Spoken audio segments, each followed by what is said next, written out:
Bueno, yo les voy a hablar sobre los traumas de Ed Gein y algunas cosas psicológicas que tuvo ya en su vida adulta. Ed Gein tuvo dos principales factores para que haya tenido sus traumas y que hicieron que fuera el asesino serial que fue.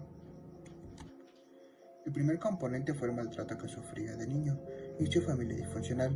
Su padre era un alcohólico y su madre una extrema religiosa que le prohibía todo. Y esto hizo que tuviera un comportamiento psicópata. Su madre, Augusta, era dominante y controladora y mantenía una influencia muy severa sobre él y su hermano Henry. La relación de Gein con su madre fue fundamentalmente en el desarrollo psicológico. Augusta era muy crítica y tenía una visión muy negativa del mundo exterior y de las mujeres. Gein quedó muy influenciado por sus creencias y su visión del mundo. Después de la muerte de su madre en 1945, se quedó solo en la casa familiar y su salud mental fue deteriorándose poco a poco. Su padre George era un alcohólico y murió cuando era joven Ed Gein. Al quedarse solos con su madre, como ya mencionamos, Ed Gein tuvo una gran influencia en él y sobre su hermano. El segundo componente fue el aislamiento social que tuvo en su adolescencia, que hizo no saber cómo tener relaciones amistosas y tampoco cómo poder conectar emocionalmente con las personas, ya que no se juntaba con nadie y le tenían prohibida esa parte. No tuvo cómo tener relaciones con las personas ni con alguien cercano a él, más que con su madre. Al prohibir el contacto con las personas porque supuestamente su madre decían que eran pecaminosas, él se encerraba en su mundo, siendo una persona que siempre estaba en soledad. Lo único que él podía hacer y que le gustaba hacer era leer sus revistas, cómics, libros, etc.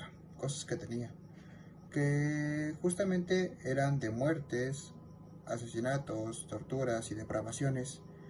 Cosas de ese tema es lo que regularmente solía leer Ed Gein, y en eso se refugiaba.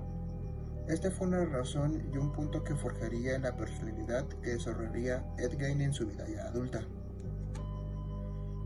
El aislamiento, la combinación de su aislamiento social, su relación disfuncional con su madre y sus experiencias de vida contribuyó a sus trastornos psicológicos.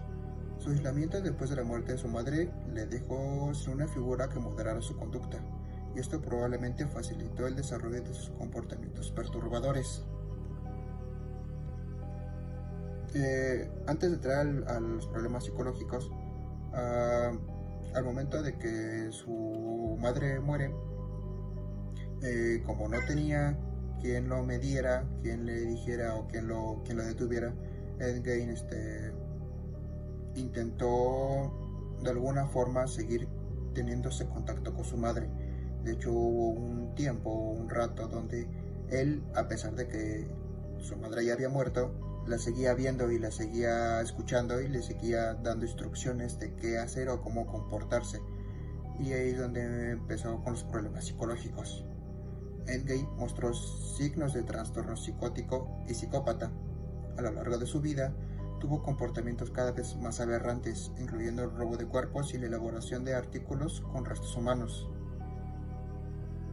Los medios y la cultura popular han presentado a Ed Gein como un monstruo, en parte debido a sus crímenes horribles, lo que a veces oscurecía la comprensión de sus problemas psicológicos básicos. Más adelante les mostrarán sus artes, sus cosas que hizo con estos cuerpos Ed Gein por sus problemas que ella tenía psicológicamente. Se le diagnosticó con esquizofrenia y también se le consideró que padeció un trastorno de personalidad grave. Su comportamiento y delirio fueron probablemente agravados por su aislamiento y la influencia de su madre. Como les dije, su personalidad se fue agravando poco a poco, sus delirios, sus comportamientos, ya que él era una persona muy solitaria y como se quedó en la casa familiar no tenía literalmente con quién nada en hablar. Tampoco era una persona muy platicadora y su madre le dejó una influencia tan grande que él solito fue agravando solito su situación. Durante las evaluaciones realizadas en el hospital psiquiátrico, Gane fue diagnosticado con esquizofrenia. Esta condición se caracteriza por síntomas como alucinaciones, delirios y un pensamiento desorganizado. Gane mostró síntomas constantes de esquizofrenia, tales como delirios paranoides y alucinaciones auditivas. Los informes indicaron que Gane tenía una percepción alterada de la realidad y presentaba comportamientos extraños que podían estar relacionados con su diagnóstico. Además de la esquizofrenia, los evaluadores consideraron que Gane podía tener un trastorno de personalidad grave, aunque no se llegó a un diagnóstico específico de trastorno de personalidad en su caso. Se discutieron características que podrían alinearse con un trastorno de personalidad esquizotípica o paranoide, dadas sus creencias inusuales y su comportamiento excéntrico.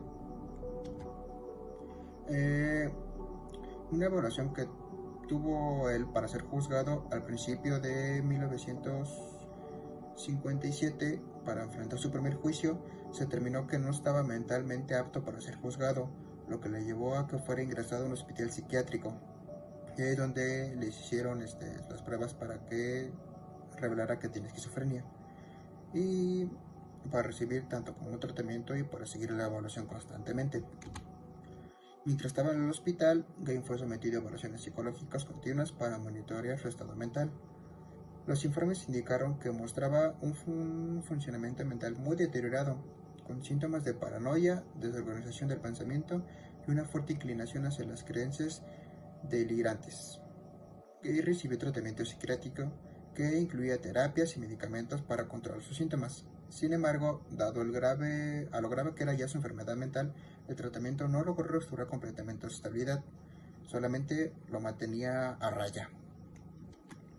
La evaluación también se centró en un riesgo para sí mismo y para los demás. Gane fue considerado un paciente peligroso debido a sus antecedentes criminales y con conductas perturbadoras. Su comportamiento en el hospital era a menudo errático y reflejaba una inestabilidad mental, a pesar de que era tratado ya por el deterioro de su enfermedad o de sus traumas. Era inestablemente inestable. En las evaluaciones finales se determinó que Gane tenía una condición de salud mental crónica y severa. Su esquizofrenia y otros trastornos mentales persistieron a lo largo del tiempo en el hospital, y su capacidad para llevar una vida normal y funcionamiento fue severamente afectada. Debido a su diagnóstico y evaluación, Gane fue confinado al hospital psiquiátrico en Wisconsin durante el resto de su vida. No fue considerado apto para ser juzgado y por lo tanto no fue sometido a un juicio en un tribunal convencional. A pesar de todo lo que realizó, nunca fue probado ni tampoco él admitió el haber cometido canibalismo cuando hizo sus crímenes. Él negaba que tampoco tuvo relaciones sexuales con los cadáveres, pues él mencionaba que olían mal, que olían muy mal. Al final de todo, Gane murió por una insuficiencia respiratoria en el mismo hospital psiquiátrico en 1984. Y estos fueron algunos datos sobre sus traumas y sobre algunos datos psicológicos que él tuvo a lo largo de su vida.